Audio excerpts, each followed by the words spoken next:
ஸ்ரீ குருவாயூரப்பன் திருவடிகளே சரணம்.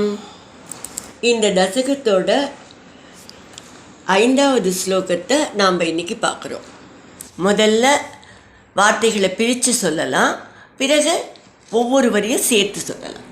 மம குணகணலீலா கர்ணனைர் மம குணகணலீலா கர்ணனைர் கீர்த்தனாத்யைஹி கீர்த்தனாத்யைஹி மயி சுரசரிதோக மயி சுரசரிதோக பிரத்யக்ஷித்தானுவிருத்திஹி பிரத்யக்ஷித்தானுவிருத்திஹி பவதி பரமபக்திஹி பவதி பரமபக்திஹி சாகி மிருத்யோர்விஜேத்ரி சாகி மிருத்யோர்விஜேத்ரி கபிலதனுரிதித்வம் கபிலதனுரிதித்வம் தேவஹூத்யை ன்யகாதீஹி தேவஹூத்யை ன்யகாதீஹி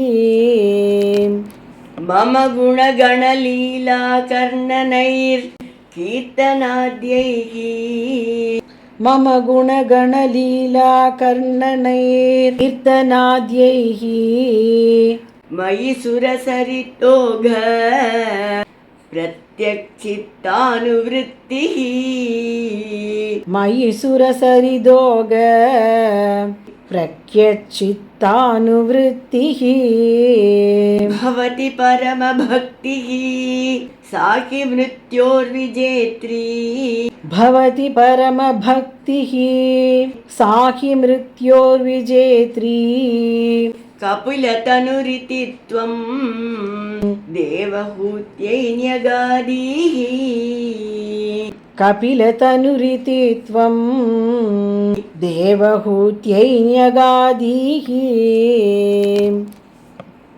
இப்போ நாம் இந்த ஸ்லோகத்தோட வார்த்தைகளை பிரித்து அர்த்தங்களை பார்க்கலாம்.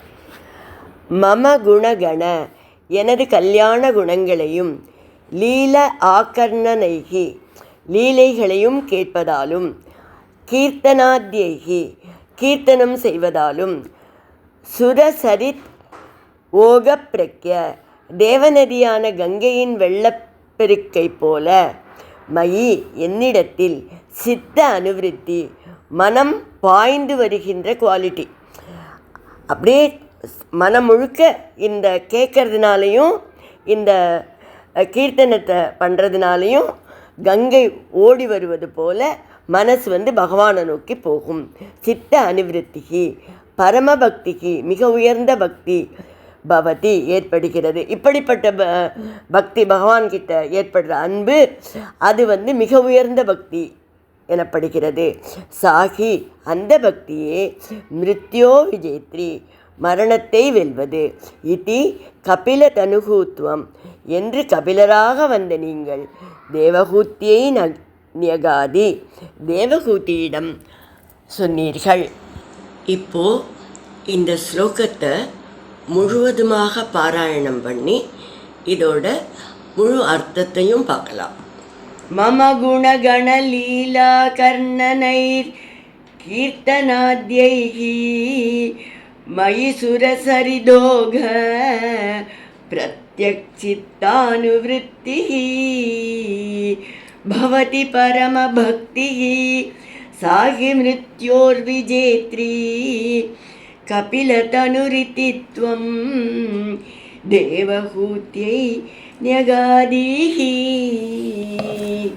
அஷ்டாங்க யோகத்தை அப்படியே வழுவாமல் பயிற்சி பண்ணுறது சாமானியர்களுக்கு சுலபமில்லை இல்லையா? மனசு தைலதார போல் அப்படியே பகவானை தாரணம் பண்ணி தியானம் செய்யறது, அதுக்கும் ஒரு அடிப்படை பயிற்சி வேணும். பகவானோட கல்யாண குணங்கள் குணங்கள் இல்லை, குணகணங்கள்னு சொல்கிறார் இங்கே கபிலர். பகவானுடைய நல்ல குணங்கள் கூட்டம் கூட்டமாக இருக்குது. அவற்றை பற்றியும் அவருடைய லீலைகள் சேஷ்டிதங்களை பற்றியும் நிறைய கேட்கணும். சிரவணம் இதுதானே பக்தியோட முதல் படி.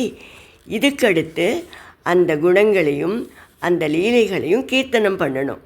காது குளிர கேட்டு மனசார சிந்தனை பண்ணி திரும்ப திரும்ப அவைகளை மனசில் நினச்சிண்டே இருந்து பக்தி பண்ணணும்.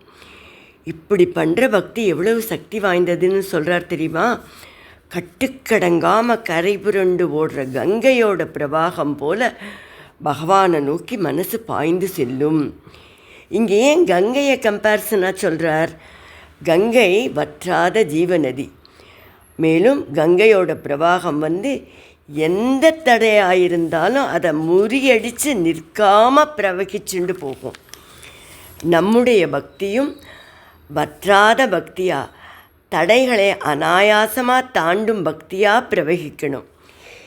இந்த பக்தி பரமபக்தி அப்படின்னு சொல்கிறார். பரமபக்தி அப்படின்னா மிக உயர்ந்த பக்தி.